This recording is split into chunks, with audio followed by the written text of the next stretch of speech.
What does it mean to be an adult today? For decades, the traditional roadmap was simple. You grow up, get married, have children, maybe repeat if you want. But today, one global subculture is challenging that pattern, the Dink subculture, or double income, no kids. Today, I'm going to inform you about the Dink lifestyle, how it developed around the world, what values shape it, and how different cultures respond to couples who are choosing a child-free lifestyle. And in doing that, we'll look at what defines this subculture, what values guide it, and how countries differ in their perceptions of it. The term DINK, meaning dual income no kids, first appeared in the 1980s during a rise in dual earner households and shifting attitudes towards traditional parenthood.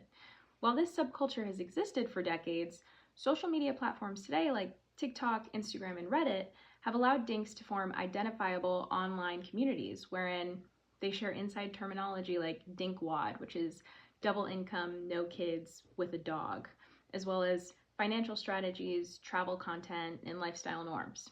So social media has effectively helped transform what was once a private household structure into a visible and widely recognized subculture that can be observed online.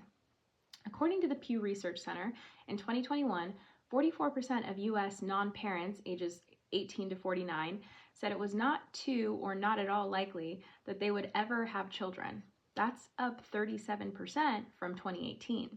This increase shows that remaining child-free is not just an individual preference, but part of a larger cultural shift. Today, the DINK identity represents more than just income or marital status. It's a set of shared values and lifestyle patterns that are increasingly visible in modern society. Now that we understand what the DINK subculture is, it's important to look at the values that define it. DINK couples often emphasize autonomy, financial stability, and experiences.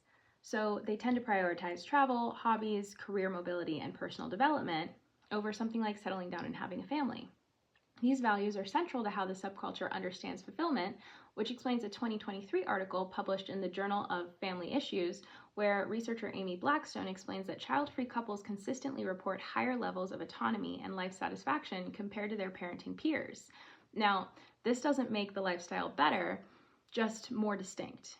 Another defining value is financial choice. Without childcare expenses, which are very high in the US, DINK households often redirect resources towards savings, luxury goods, travel, or early retirement planning. According to a 2023 report from The Economist, DINK households in the US spend nearly 30% more on leisure and travel than households with children. This pattern of consumption contributes to their visibility as a distinct cultural group, both online and in real life. However, acceptance of a DINK lifestyle varies depending on the culture. While in the United States, child-free couples are increasingly normalized, they still encounter questions or pressure tied to traditional family expectations. In East Asian countries, however, the reactions are a little stronger. Japan and South Korea, for example, have some of the world's lowest fertility rates currently, and so they often see child-free couples criticized or blamed for demographic decline.